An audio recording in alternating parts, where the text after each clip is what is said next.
সিআইডির একজন জনপ্রিয় অভিনেতা অভিজিৎ স্যার গতকাল 18 জুলাই রোজ বৃহস্পতিবার রাত 4 থেকে পরে অভিজিৎ স্যার মারা গেল।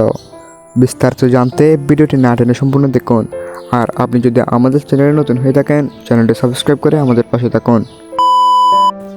4 থেকে পড়ার পর তাকে মুম্বাই হসপিটালে নেওয়া হয়। হসপিটালে তীব্র বুকে ব্যথা নিয়ে সে শেষ নিঃশ্বাস ত্যাগ করেন। অভিজিৎ স্যারের মৃত্যুর কথা শুনে তার মেয়ে অজ্ঞান হয়ে যায়। অভিজিৎ স্যারের মৃত্যুর কথা শুনে দয়া এবং আরও কয়েকজন ইন্সপেক্টর অজ্ঞান হয়ে যায়। এবার কি হবে সিআইডি টিমের? তো বন্ধুরা, আপনাদের মতামত কি তা কমেন্ট বক্সে জানাতে বলবেন না।